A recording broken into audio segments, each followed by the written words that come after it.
I need something with editability. Editability. All right. Just so y'all know, I ain't even know that work here today. Why not? Just so y'all know. Why not? Oh, you talking about like research on this? No, work period. We just took like 3 calls. Well, I got a shitload of work to do. I guess you're going to press it first. Look, I got 4 open houses this weekend. Oh, yeah, get ready. Yeah. Go ahead. Oh, up. One on Friday. Is this what we had? Yeah. That look like the Zillow. Count it down. What up? Oh, you live. You live.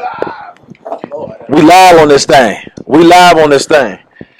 All right. I'd like to welcome y'all to another episode of Real Talk in Real Estate. Of course, I'm your man, the Money Man. Also in the building, we got 2 of the K-Dub's finest over here with us. We got the philosopher. What's up, real young people? How y'all doing out there? Then we got man with many names. I don't know what we calling them today. You know what I'm saying? We are the real estate. Look, the dawn of real estate. You know what I'm saying? Is that what we going with today? I don't think he can keep up with his names right now. You know what? Oh man! But I am. We calling me the real estate Nostradamus. The real estate Nostradamus. That's right. Man, do you not? Okay, we're gonna have to talk about your name. You got to talk about the names when we get done. Nostradamus is my boy. Really? Man.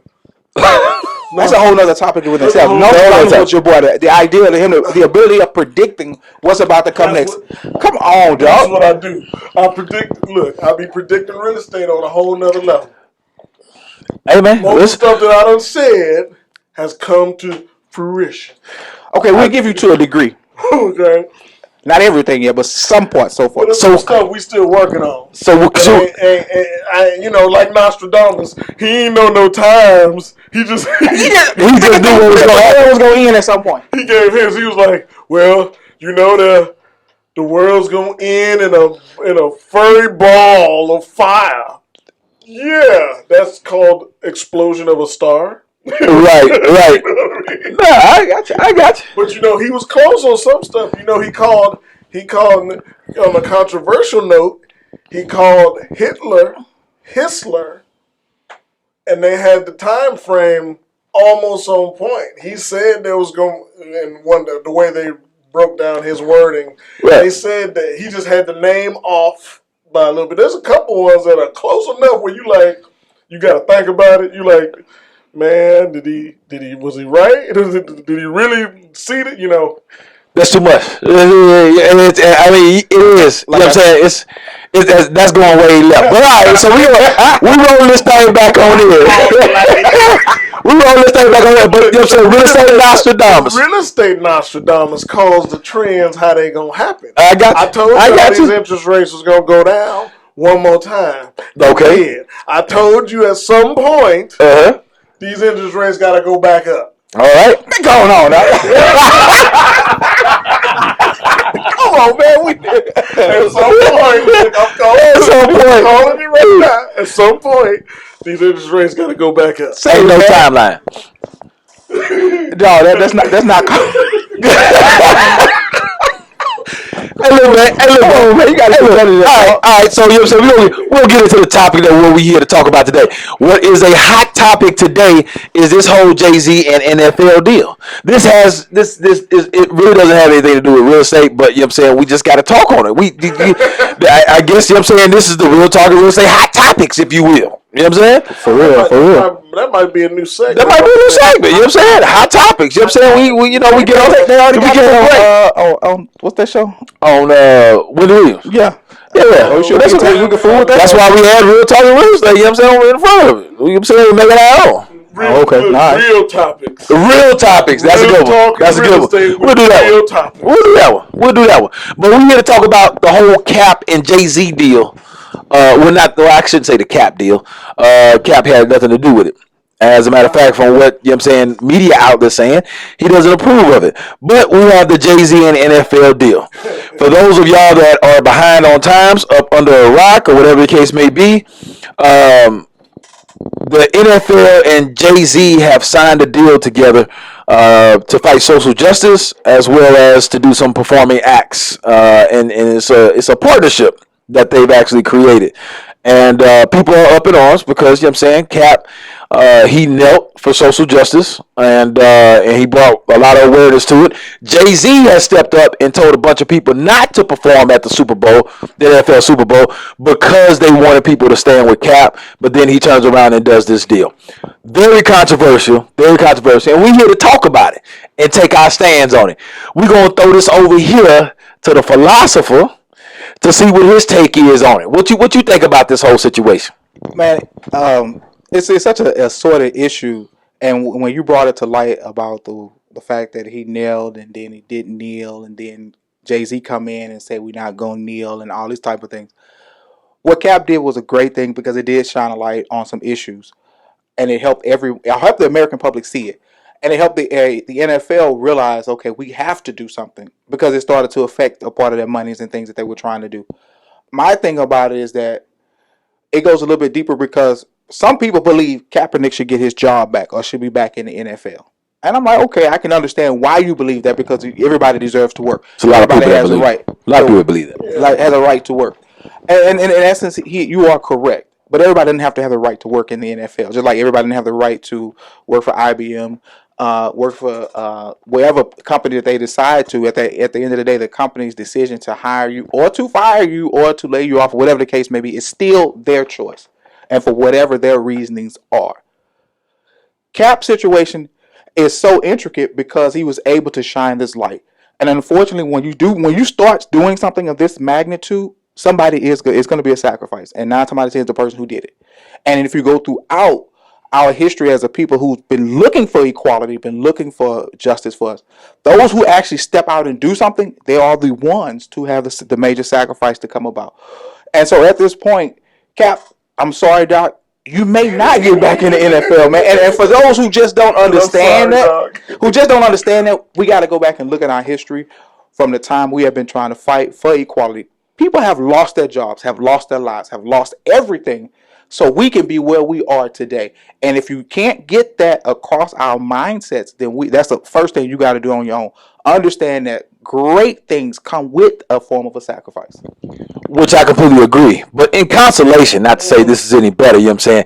You know, Cap did go to war with the NFL and get that settlement. And I'm pretty sure it was a sizable settlement that he got. You know what I'm saying? And, you know, it's a consolation prize, but you know what I'm saying? I mean, you know, it ain't like having an NFL job, though, but I'm just saying. $100 million. Yeah, exactly. You know what I'm saying? Nobody actually knows, but I'm pretty sure he ain't settled for a small sum of money. But anyways, what you think, real estate Nostradamus? What you goodness gracious? You know, don't forget the real estate Aristotle. So we got Aristotle and then the closer. Say all your names. In the matter of a week, the closer has gone 5 names back, yes. 5 or 6 names back. Yes, no, I got you. Yes. You know, because I got to talk about the different variances of what I do in this game. There we go. You know what I mean? But when you talk about Kaepernick, you know, I mean, if you want to know my the truth on the situation, I wasn't a Kaepernick fan. Hey, that don't help. They finna start a war with a firestorm out there. No, you know, I think that you know, interestingly enough, we just talking about the small point of what Kaepernick did to start this whole evolution, you know, of thought. I think that me personally, it had to be done. You know what I mean? And it's kind of like anything else. Once the train gets moving, it's pretty hard to stop it. You know what I mean? Now, you fast forward, because that's been, 3 years now? It's been, right? 2-3 years since then? I mean, Kaepernick getting a job in the NFL, you know, that's like asking Cordell Stewart, hey, man, you want to come back and play? You know what I mean? That's a long shot. But now sources say he's been working out every day, but we know, waiting on that opportunity. We know, just like everything else, that, and I'm not saying his talent or anything. I mean, well, we know, like anything else, you've been out 3 years. Now, for those of y'all that remember MJ, the greatest basketball player in the world. Okay. Debatable. Not debatable. in the world. That's a different topic. I got you. Okay, I got you. The Chicago native here. I grew up with all 6 championships, and we would have 8. Houston wouldn't have any if but we gonna talk. Here we go. We talking about back with Cassell and Akeem the Dream. What? Michael and Pimp. Yeah, couldn't touch him. I even throw Horace Grant in there. Horace Grant. Oh, okay. Armstrong. All right, we go. All right. So we back. Don't get me off the topic. Good. But Jordan was gone for what? A year and a half? Barely. Yeah, barely. Yeah. And you could see when he came back the rust that he had to knock off in order to play. He was still playing good. But he had to knock off that rust. He wasn't Jordan. Now, you taking somebody, we ain't saying that Kaepernick was I'm focusing, of course, on him playing in this particular question, we ain't saying Kaepernick was like Joe Montana, Tom Brady, you know what I mean? But he did make it to a Super Bowl. That's a team game. He did make it. But you said Kaepernick was an intricate part in that. He did play a role in it. All right. I'm not killing it, but what I'm saying is Jordan was off for a year. He's the greatest basketball player in the world, and he had to knock rust off. Right. Now you go in as a football player, and you ain't played in 3 years, and you really wasn't getting that much time. If you really want to be honest, on the back half of that year where it's kind of started. You know what I mean? Oh, yeah, that's true. He wasn't getting a lot of time then either for whatever reason. So really, he been out at least 4 years. And you saying you want him to come back and play? I'd take a shot at Cap instead of some of these scrubs that I'm saying. I'm just saying, I know we ain't talking about the business side of it yet, but I'm gonna hit on that jayz thing. Who you gonna take, Kaepernick or Kyler Murray? Oh, Kyler Murray. Okay, who you gonna take, Kaepernick or Tom Brady? I mean Tom Brady. Of course. Let me see if I can. Let's think of some mediocre. Give me a mediocre quarterback that you. Who you gonna take? Tannehill. Who you gonna take? Watson, Deshaun Watson, or Kaepernick? Well, you're saying it ain't necessarily the same. It ain't necessarily the same because you're talking about star quarterbacks that's in the league right now, right? But last year there was 3 or 4 star quarterbacks that got hurt. And then, as a matter of fact, it even went into the point where the second-string quarterbacks got hurt. And you mean to tell me he's not deserving of a shot on the third string? I'm not saying he don't deserve a shot. What I'm saying is that if you think that he gonna come in this deal and all of a sudden be the face of a franchise and be starting and taking over the game, I don't think nobody's saying that. Nah, I got you on this side. Okay, as far as him being the second or the third string quarterback, when they go into the franchise, Doc, the media outlet is clamoring over what was going on at that time. So when the game was over or at halftime or during practice, they're going to have a microphone in Kaepernick's face asking him about how he feels about social injustice at that time when you're trying to win a game this is from the perspective of the team. And when you have that going on, of course, they're not only going to talk to Cap, they're going to talk to the team, they're going to talk to the coach, they're going to talk to everybody to get that soundbite they need. That becomes a distraction, and you're the backup. We don't need the backup bringing in more than what's already there. That's the same reason why Tim Tebow didn't get the second job. Yeah. Because they knew he was going to be a quote-unquote a circus every time he came to town. Now, the only place that could work would be where you think I'm about to say. Dallas. Whoa. They'll circle right now. But they always circle right now. The only place that Kaepernick, I think, where it'd work is if he went to the Patriots. You know why? Because they shut it down anyway. They don't let people talk. No, we ain't talking about that. You see, he showed up. Hey, you gotta go. Look, they look at you. No, I ain't gonna answer that. You know what I mean? And they known for bringing in guys like that might have whatever the circumstances are. But Cap wasn't going to the Patriots because number one, Cap still want to get paid. Of course, and that's the next thing. They don't pay. Yeah. Of course he want to get paid. But they win championships. But see, you know what I'm saying? If he's going to go anywhere, I honestly think Dallas is the best place for him. Just to be honest with you, because Jerry Jones is not any stranger to controversy at all. And he don't care. He can give two shits. I mean, you know what I'm saying? So, I mean, I think it's the best place for him because, one, he will still be backup quarterback. I'm not saying he's going to take Dak's spot or whatever the case may be. But I think if anybody was to handle it, that franchise is used to handling those type of situations. Unfortunately, Jerry Jones was not going to bring Cap in at that time, nor right now, because Jerry Jones one of the front runners about the kneeling thing, how it shouldn't go on. I agree. I can tell you that right now. You may think because of the fact that he's dealt with controversy, Jerry picks the controversy he wants to deal with. Well, I'm not saying. And he was out front, like, no, we're not having that. You're gonna stand, right? Or you're not gonna play for me. And he was out there about it. And so the idea of you maybe even considering him just because of the controversy side, that wouldn't even work there. No, what I'm saying is the question that I think is, if he coming back to, and we're still talking about Kaepernick playing, right? Right. If he was to come back as a player to play, would it really be worth it?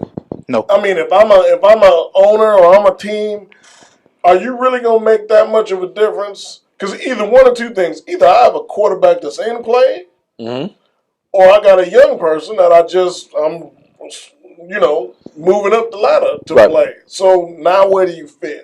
But I think it's worth it to any coach, because the most dangerous person and the best player that I would have a confidence in is the one that has something to prove. The guy that has something to prove has motivation to go out there and be the best player that he can be, because he wants to say F you to all these other different franchises that didn't take a chance on it. Well, and you're right, and he is right about the idea of them having that motivation to do it.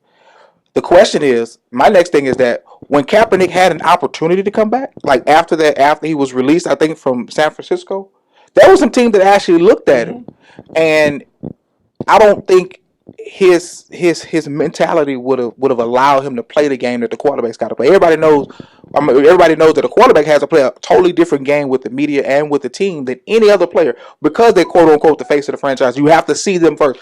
So when Cap started kneeling, okay, I'm not. He maybe have taken the stance where I'm not finna play the cat and mouse with the team, the league, the media by saying all the right things at all the right time. He may not want to do that no more. You know what I'm saying? Because at this point, I'm tired of it. The foolishness that's going on with my people. That's his stance he took. So I don't think he had the ability to get up in front of the mic again and say, "Well, it's all about the team.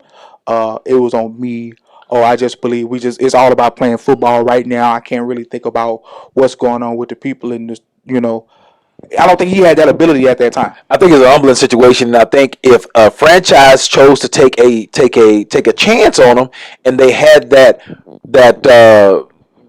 frank conversation with him about what he's supposed to say to the media and about what he agrees to say to the media, I think he would humble himself to be like, okay, well, look, you know what I'm saying, I'm willing to play along if you guys give me a chance. But in my mind, I don't think he has nothing to prove, right? What you mean? This is what I mean. Oh my God, he had nothing to prove. Hold on a second. You can listen to Nostradamus here, so I can tell y'all what's up here. This is why he has nothing to prove. Because the reason he's outed from the NFL was not because of skill set or because he couldn't play. He was outed because of the social consciousness and what he actually did, and it alienated him, which then kind of alienated him from the NFL, right? It wasn't like he was, let's go back in history and let's take it back and say that he never knelt. Different story. Because now it's like, okay, San Francisco cut me. Now I got to prove that I can still play and that I'm as good as I was getting them to the Super Bowl now as I was then. It's kind of like when you think about Kurt Warner. Kurt Warner was a dog with the Saints. You remember when he was with St. Louis? Yeah. It was the baddest offense on turf. Okay? Well, most people forgot. Once they were done, most people didn't realize that Kurt Warner went and played for the New York Giants. He was a backup to Eli Manning. Yeah. Most people don't even know it, right? I remember that. But then you see those glimmers, right? In those moments when Eli got hurt, Kurt Warner come in and people be like, this dude can still play. He throwing, you know what I mean? That's what got him To where? Y'all remember the last team he played for? Was it It Tampa was the Bay? Cardinals. Oh yeah. Do you remember what he did with the Cardinals? Took him to the Super Bowl again. Took him to the Super Bowl. So when I said the motivation behind, it's not the same motivation in my opinion. Okay, in regards to the play, I think, and again, it's my opinion.